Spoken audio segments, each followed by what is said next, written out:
Quantum Racing remporte un 4e titre au championnat du monde des TP52 couru à Porto-Cervo en Sardaigne. Vous regardez le journal de la voile Desktop News. Bienvenue au bureau.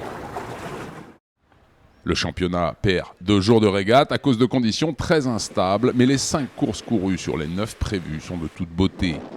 Avec une régularité de métronome et marquant son territoire sur les courses côtières et les parcours aller-retour, Quantum ne sort jamais du trio de tête. Juste heureux ou probablement soulagé en fait. On a le sentiment d'avoir navigué super propre et surtout d'avoir bien rebondi après Capri. C'est sans doute ce dont nous serons les plus fiers. L'équipe brésilienne du TP52 dernier cri, Phoenix, un nouvel équipage qui n'a pris possession de son prototype qu'au mois d'avril dernier, gagne 2 parcours aller-retour et termine brillant second du classement général. Fantastique. Je ne m'attendais pas à un tel résultat. Hier a été une journée exceptionnelle avec 2 fois premier et une 3e place. Maintenant, on peut savourer.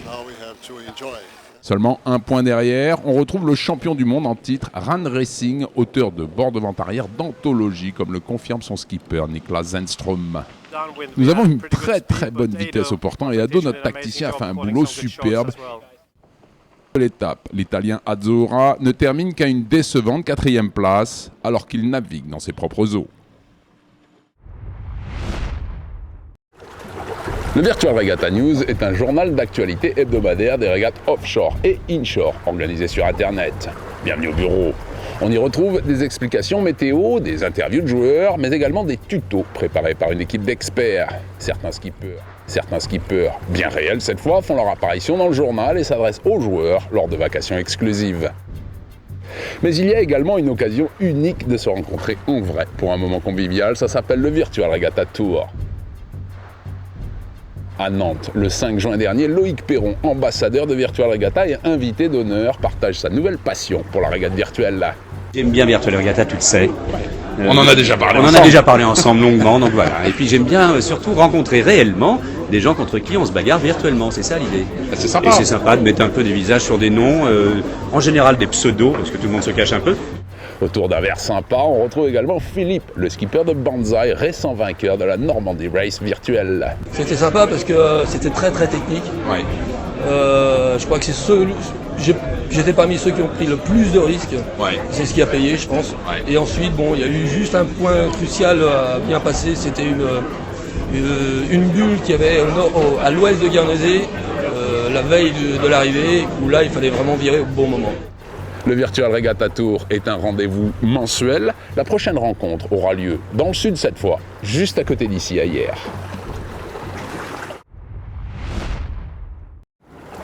Bienvenue au bureau. Le monde de la voile en 120 secondes chrono. C'est parti. D'Espagne, Hugo Boss gagne la New York-Barcelone, cette nouvelle épreuve organisée par l'IMOCA Ocean Master. Le duo hispano-américain coupe la ligne d'arrivée après 14 jours, 2 heures, 44 minutes et 30 secondes passées en mer. Hugo Boss prend la tête de la flotte à l'approche du détroit de Gibraltar après que Safran soit contraint à l'abandon lorsque son skipper Marc Guillemot se blesse dans une chute. Pour Ryan, cette victoire est une autre étape dans la mise en place de sa campagne américaine pour le prochain Vendée Globe. D'Angleterre, la flotte de la solitaire du Figaro quitte Plymouth samedi soir pour la 2e étape. Elle emmène la flotte autour du rocher du Fastnet, avec une arrivée à Roscoff en France. Gildas Morvan prend les devants d'entrée de jeu, mais lundi matin, Jan Eliès récupère la première place. Les 2 skippers sont au coude à coude et la lutte est féroce en mer d'Irlande. De Thaïlande, créée en 2002, la Samui Regatta grandit tous les ans et attire les meilleurs régatiers d'Asie. Avec seulement 11 bateaux à l'origine, principalement constitués de catamarans de plage, l'événement a gagné en stature au fil des années et a la réputation d'offrir des conditions de régate exceptionnelles. La flotte est devenue l'une des plus compétitives d'Asie et l'événement est maintenant la finale du très prestigieux Grand Prix d'Asia Yachting. Des États-Unis, 8 équipes se retrouvent pour 3 jours de régate intense à l'occasion de l'Oak Cliff Spring International Match Race. Les conditions de navigation sur West Harbour Host Bay sont plutôt sournoises pour les équipages qui complètent le programme prévu sur leur match 40. La brise, très légère, tient suffisamment longtemps pour que Chris Poole remporte le dernier match et la victoire au classement général. La 7e édition de la Loro Piana Superior Regatta, la plus prestigieuse épreuve du Yacht Club Costa Esmeralda, est organisée à Porto Cervo en Sardaigne. Vous regardez le journal de la voile des Stop News. Bienvenue au bureau. Du méga yacht de course au modèle croisière de luxe, des coques ultra modernes aux sloops beaucoup plus classiques, la flotte représente un fascinant mélange de super yachts.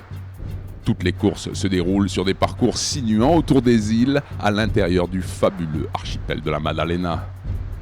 Le dernier jour, un vent léger favorable aux grosses surprises et retournements de situation tourmente les 19 participants. Après une longue attente sur la ligne de départ, la brise de mer rentre enfin. Le comité de course est en mesure de lancer le premier départ vers 14h. Avec seulement 6 à 7 nœuds de vent, les super yachts se dirigent majestueusement mais bien doucement vers le nord et contournent l'île de Monachi avant de revenir vers la ligne d'arrivée située au large de Porto Cervo. Les vainqueurs de l'épreuve sont en division A le hollandais Firefly, en division B le 34 mètres Unfurled et l'italien Grand Orazio en division C. Rendez-vous la semaine prochaine, même heure, même endroit. D'ici là, au revoir et bon vent.